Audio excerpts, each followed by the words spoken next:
नागपूरच्या गंगा जमुना वस्तीमध्ये चालणारा देह व्यवसाय जो आहे तो आधीच अनधिकृत होता, बेकायदेशीर होता। मात्र त्या संदर्भात नागपुरात गेल्या अनेक वर्षांपासून अनेक वाद सुरू होते। मात्र आता नागपूर पोलिसांनी त्या संदर्भात एक ठोस निर्णय घेतलेला आहे। आपल्यासोबत नागपूरचे पोलीस आयुक्त अमितेश कुमार आहेत। सर, नागपूर पोलिसांनी गंगा जमुना वस्तीतला एक मोठा भाग जो आहे तो सार्वजनिक जागा असं जाहीर केलं आहे। याचा नेमका अर्थ काय आहे, याचे कायदेशीर परिणाम काय होणार आहेत?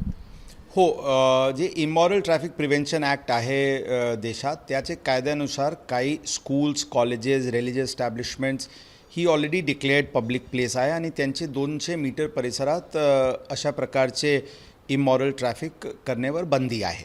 ती ऑलरेडी कायद्यामध्ये नमूद आहे। त्याचे व्यतिरिक्त कायदा 7(1)B या कायद्याअंतर्गत त्या प्रोव्हिजन्समध्ये CPला एक पॉवर आहे जे ते इतर कोणताही अशा प्लेस जिथे पब्लिक चे मूव्हमेंट जास्ती प्रमाण होतो त्यांना ते पब्लिक प्लेस म्हणून घोषित करू शकतो। त्या प्राप्त अधिकारानुषंगाने तिथे गंगा जमुना पोलीस चौकी आणि एक MSEDCLचे ऑफिस आहे जिथे भरपूर मोठे संख्येने जनसामान्य लोकांना यावं लागते। त्यांना आम्ही त्या ॲक्टमध्ये जे पॉवर्स आहे त्या अनुषंगाने त्यांना पब्लिक प्लेस म्हणून डिक्लेअर केलेली आहे। ते आम्ही 2 महिन्यापूर्वी तात्पुरता बेसिसवर 60 दिवसासाठी केले होते आणि लोकांची ऑब्जेक्शन्स आणि सजेशन्स मागितले होते। ते सर्व प्रकारचे ऑब्जेक्शन्स, सजेशन्स, काही सपोर्टचे जे मोठ्या प्रमाणात जी अर्ज आली आणि काही स्टेक होल्डर्सशी चर्चा करण्यात आली आणि असे आमची खात्री झाली की ही दोन्ही ठिकाणला पब्लिक प्लेस म्हणून घोषित करणे आवश्यक आहे। म्हणून या 7(1)B अनुषंगाने आत्ता परवा परमनेंटली हे ऑर्डर निर्गमित करण्यात आलेली आहे। तसेच त्या ॲक्टमध्ये 90 दिवसा ही डिक्लेअर केल्याचे 90 दिवसानंतर त्यांचे इन्फोर्समेंट सुरू होतो। म्हणून हे जे गंगा जमुना चौकी आणि MSEDCL ऑफिस आहे ते पब्लिक प्लेस आणि त्या परिसराचे 200 मीटर्सबद्दलची इन्फोर्समेंट हे 90 दिवसानंतर होईल।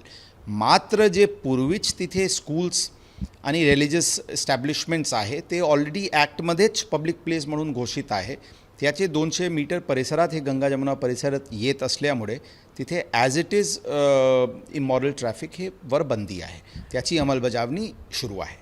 सर, त्या ठिकाणी अनेक कुंटणखाने होते, त्याच्यामध्ये 7 कुंटणखान्यांना आपण सीलही केलं होतं। आता जे उरलेले जे कुंटणखाने तिथेही अशा पद्धतीचा कुठलाही व्यवसाय करणं जे आहे ते बेकायदेशीर ठरणार आहे आणि पोलीस कारवाईला ते सामोरं जावं लागणार आहे त्या लोकांना? हो, ह्या ॲक्टमध्ये जरी प्रॉस्टिट्यूशन पर से इलिगल नसतील परंतु कुंटणखाने, रनिंग ऑफ ब्रॉदल हाऊसेस हे मात्र इलिगल आहे। या परिसरात मोठ्या प्रमाणावर कुंटणखाने चालत होता। तसे 7 कुंटणखानेला मागचे 2-3 महिन्याचे काळात आम्ही सील केलेले आहे। मात्र त्यामध्ये एक विशेष गोष्ट हे आहे जे सांगू इच्छितो, काही लोकांची गैरसमज झालेली आहे। कुंटणखाना हे एक रेसिडेन्शियल एक हाऊस आहे। त्यामध्ये काही भाग आहे जे कुंटणखाना म्हणून चालायचे, काही वरती काही एरियाज आहे जिथे काही लोक रहिवासी म्हणून राहत होते।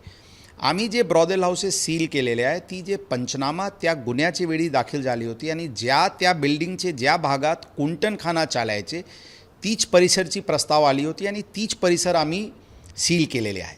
कोणताही रहिवासी जे त्या घरात राहत आहे त्यांना कोणत्याही प्रकारची एविक्ट आम्ही केलेले नाही। उद्देश सेक्शन 18 जे पीटा ॲक्टचे आहे त्याचे उद्देश हेच आहे की ब्रॉदल हाऊसेस जर चालत असतील तर ते सील होणे आवश्यक आहे, परंतु रेसिडेन्शियल लोकांना कोणत्याही प्रकारची ही अशी एविक्शनची किंवा सीलिंगची कारवाई करण्यात आलेली नाही।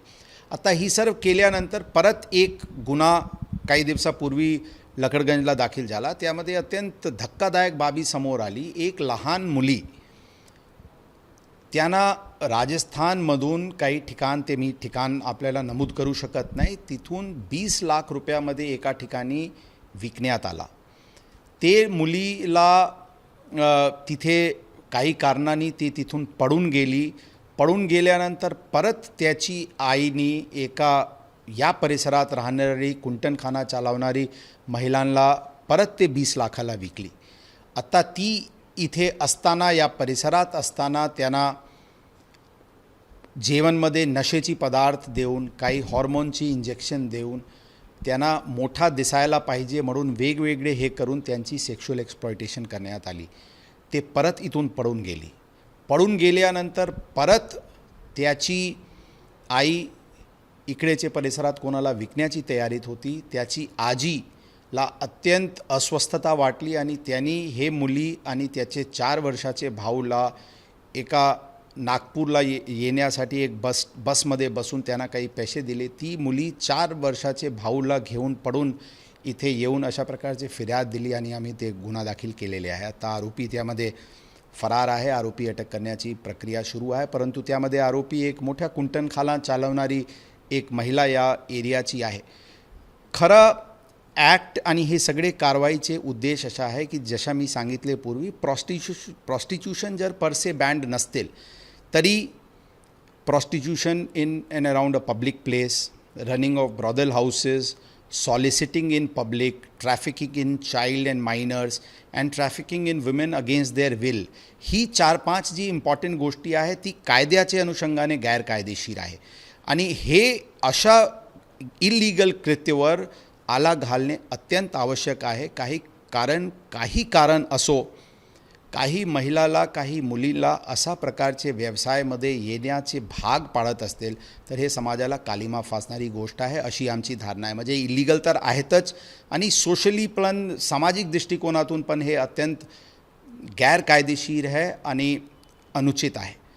आता एक विषय जे नेहमी येत आहे आमचे समोर, बरेचसे लोक पोलीस कारवाईबद्दल या गोष्टीवर टीका करते की हे लोक बरेच वर्षापासून या व्यवसायामध्ये आहे आणि त्यांचे मीन्स ऑफ लाईव्हलीहूड आम्ही वर धक्का पोहोचत आहे. त्याबद्दल आम्ही वारंवार अपील करत आहे त्या परिसरात राहणारी लोकांना. ते आमचे इतर विभागांशी संपर्क साधून ते लोक पण त्या एरियात जाऊन पब्लिक अनाउन्समेंट करत आहे, नोटीस बोर्ड्स लावत आहे की जे अशी महिला जे आजपर्यंत अशा प्रकारचे व्यवसायामध्ये आहे आणि त्यांना अशा प्रकारचे व्यवसाय करण्या व्यतिरिक्त इतर कोणताही हे नाही आहे तर ते समोर यावी. आम्ही त्याच्याबद्दल बघू काय करायचे. परंतु काही ऑल्टरनेट मीन्स ऑफ लाईव्हलीहूडसाठी इतर विभागांसोबत आम्ही मिळून प्रयत्नशील आहे. आमची इच्छा आहे, आमची धारणा आहे की त्यांना दुसरा काही ऑल्टरनेट मीन्स, चांगले मीन्समध्ये आणू शकतो का, आणि जरी नसतील तर त्याच्यासाठी पण काही मार्ग काढण्याची आमची भूमिका आहे. परंतु काही लोक जाणून बुजून हेतू परस्पर अशा लोकांना भडकवण्याची जी भूमिका घेतलेली आहे ते अनुचित आहे. कारण कुंटणखाना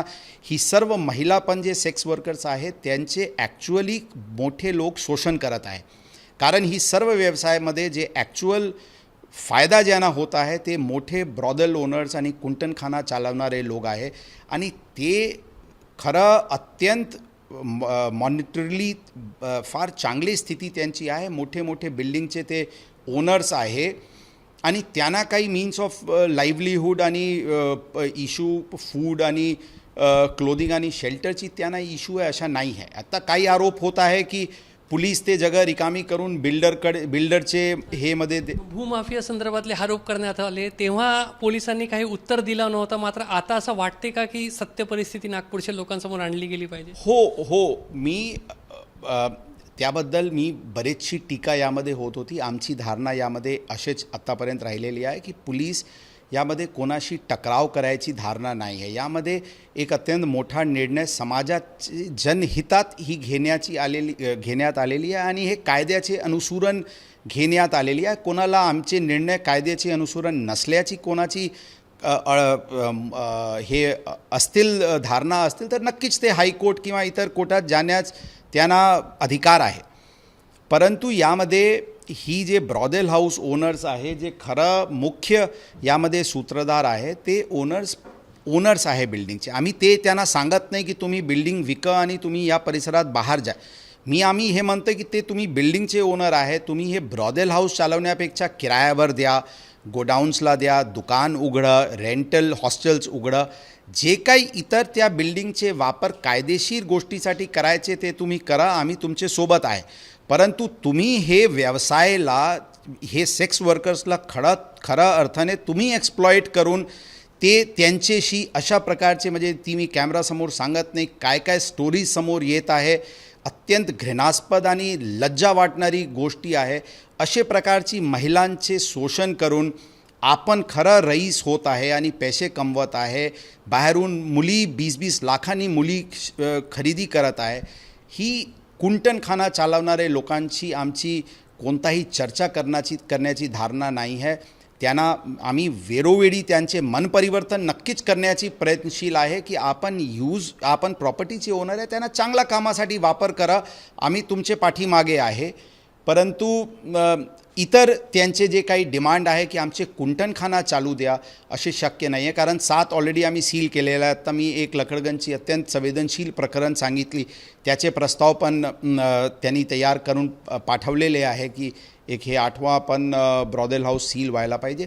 ज्या ब्रॉदेल हाऊसमध्ये कुंटणखान्यामध्ये अशा प्रकारचे इलिगल सेक्शुअल ॲक्टिव्हिटी चालत असल्याचे दिसून आले, नक्कीच त्यावर कारवाई करण्यात येईल. गेल्या अनेक वर्षांपासून हा सर्व मुद्दा जो आहे नागपुरात चर्चेत होता. याच्या पूर्वी पण प्रयत्न झाले. कुठेतरी त्या आजूबाजूला जे राहणारे सामान्य नागरिक आहेत त्यांचा एक मुद्दा जो आहे तो याच्यामध्ये दुर्लक्षित केला जात होता. कुठेतरी त्यांचं पण पोलिसांनी ऐकलं आणि त्याच्यानंतर हे निर्णयापर्यंत आपण पोहोचला. बरोबर आहे. इतर जे रहिवासी त्या परिसराचे आहे त्यांना नक्कीच अडचण होती. परंतु रहिवासीचे बरेचशी गोष्टीवर बरेचसे ठिकाणी बरेचशी अडचण असते.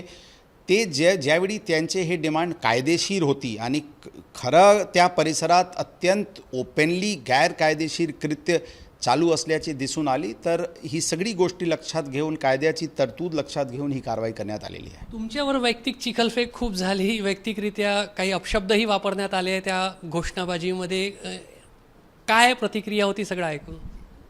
आम्ही एक पब्लिक सर्वेंट आहे, आम्ही ऑफिसर आहे. सगळे टीका टिप्पणीवर उत्तर देणे योग्य नाही.